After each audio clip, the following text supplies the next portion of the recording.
Did you know that 1 in 4 women are sexually violated? Did you know that 1 in 3 women are victims of domestic abuse?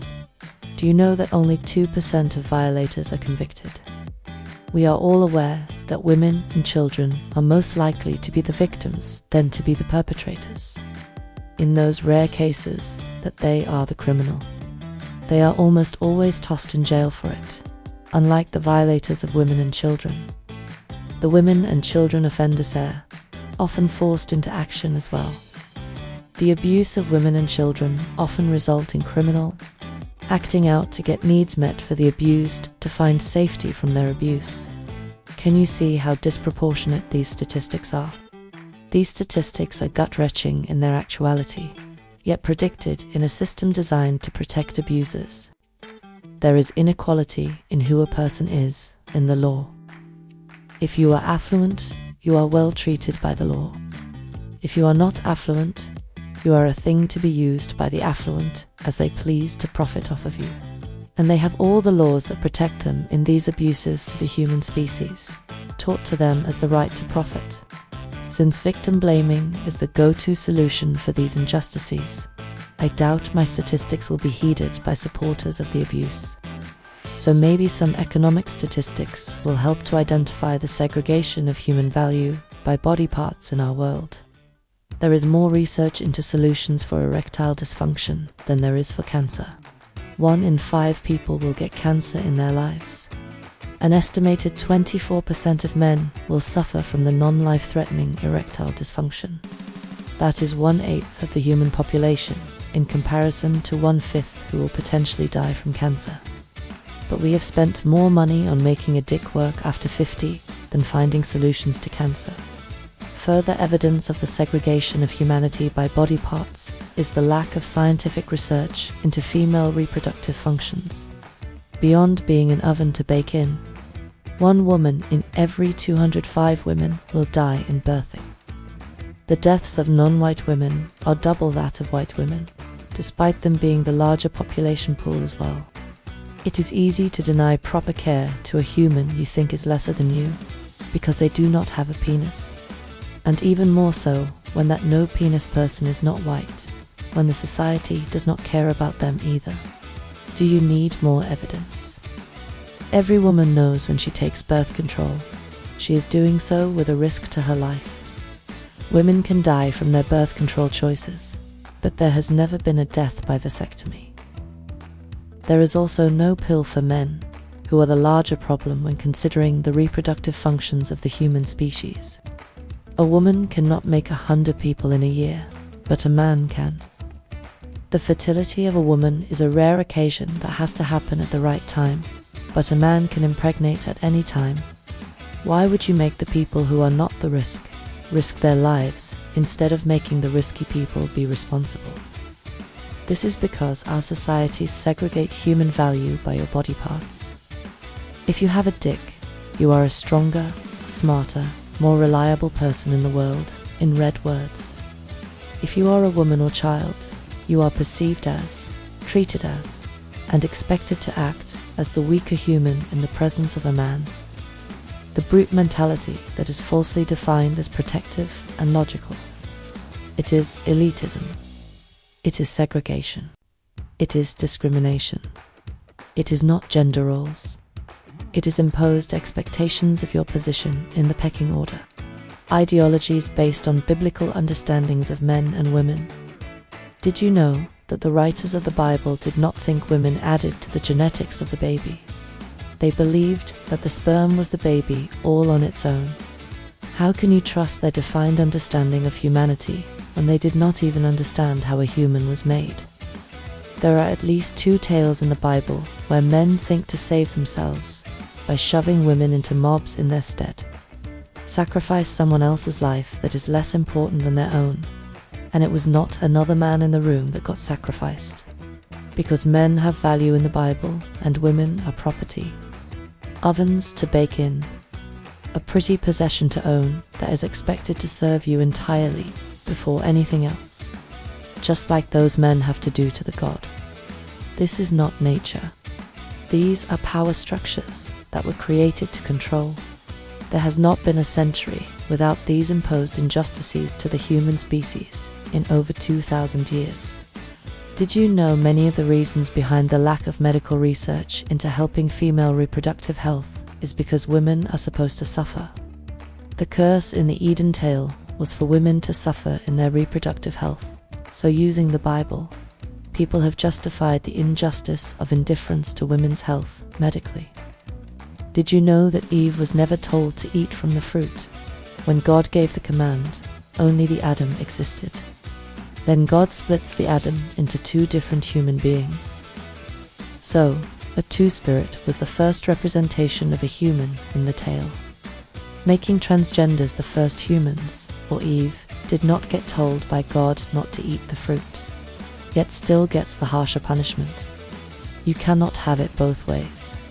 Either she was not told, and God committed an injustice, or the first human was not just one gender in the biblical creation story.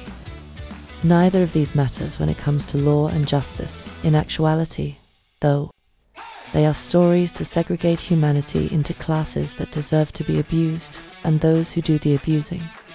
Championing selfishness, not being humane, from the origins of the mythology. Would you like more evidence? The root of the word hysteria is directly associated to women's reproduction. They used the word to explain why women would lash out in anger about the oppressions forced on them as a woman in a society, literally naming women's trauma responses to abuse as what they were born to be in the world, an oven to bake in. This falsehood of human understanding about reality is the most supportive ideology behind all other segregation ideologies. All of them. If humanity is born to be weaker and stronger based on body parts, then all other othering of people is permissible. All human bodies work using the same hormones in a unique to the individual expression. All gendered ideologies are based on averages and do not represent the population in actuality either. I am not saying that there are no differences in people that can be associated with their reproductive parts. I am saying that those differences do not make a lesser class of human out of one of those specific parts, though the term dickhead exists for a reason, but even that is only based on averages and is not a complete expression in all cock-wielding humans. I am intentionally being crass about this subject, to highlight the discomfort about speaking on the segregation of humanity by body parts. So, do you need more evidence? Think of 3 things you say to someone you think is less than you. The players on another team or the company trying to poach your clients. How many of those insults were feminine associated words? Do you think of a gay man as a lesser man? Why? These are all red word lies taught as the reality of things. It may be the actuality we live, because this is how it was created in the mythology that guided our definitions of existence. This is not the way humanity thrived for the tens of thousands of years before the Bible existed. Those humans that began intentional farming to support growing human populations, enabling the species to become civilizations. From their burials, gender had averages, but not exclusionary to aptitude of position. They tend to show more ability-based placements of position than by body parts. Until the issue of human lives being devalued by their body parts is fixed, there is no fixing any other bigotry. This abuse of the entire species is grossly unjustified. Unless you do not mind being a save myself and fuck everyone else type. A sell your soul for salvation mentality. Salvation from what exactly? From your oppression within the system that is saving you. From the curse that your savior placed on you, that is poisoning you, then demanding that you become a slave to God, for God to save your life. Can you see the abuse yet? It does not bruise you directly, but it has your identity of self crawling in the slop battered and broken. Loving does not look like this, unless it is from a God. Stop making excuses to ignore the abuse because of faith. It is an injustice, and your part in that is your responsibility in the world. You are not something dirty or lesser than, because you are a woman. You actually have stronger pain tolerance on the average, as well as a superior mental capacity to multitask. In comparison to our penis people, the abuse in this is the entitlement of position through segregation by body parts. Read words to create levels of people to be abused and do the abusing. We need to end this cycle of hatred on humanity. This is a sickness to hate your species so much. There is even a word for this: misanthropy. Women need to empower themselves, and men have to stop acting entitled and earn it. Respect, responsibility, consent are 3 keys to successful human interactions. To you parents out there, what are the key things you teach your kids about how to be in the world? Is it how to be responsible, respectful, and consensual? I am guessing for most of you it is. These keys, done without red words influencing them, make a huge impact on all human life.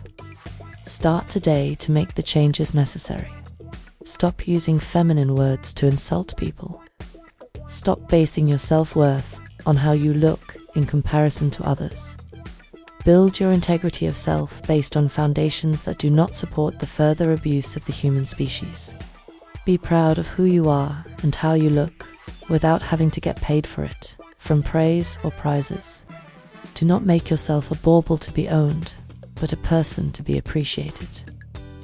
There are going to be plenty of us who are going to turn out to be divas, for sure. We all have our unique quirks that make us ourselves. We use our appearance to express that internal understanding of who we love to be, for all to see. Just make sure you are expressing who you are and not just what you think you are expected to be. Stop enabling your abuse, please. Because you are beautiful as you are, when you are genuine. The abusers shame you for being genuine, because it keeps their victims insecure and easy to manipulate. Do not give them that power over you. No person owns another person ever. The unjust segregation of people helps make excuses for slavery too. We all have to end these vile abuses to our humanity. For the masculine folks, please stop degrading women or being indifferent to them in your society, beyond being a playmate. See women's value as humans in the world and celebrate it. Help them defend their honor to obtain yours. Stand up to the peer pressure of dickheads and speak reason to them surrounding women. Tell people who use feminine words to degrade how they insult people through dehumanizing half of the human population.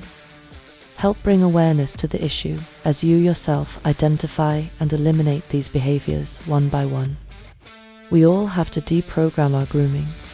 All of humanity is infected by red words, and it is harming us to extremes. If this is not evil, what is?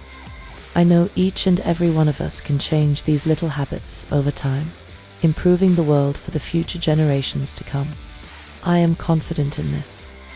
I place my hopes in everyone finally getting to find peace and joy in their lives through their efforts to correct these injustices.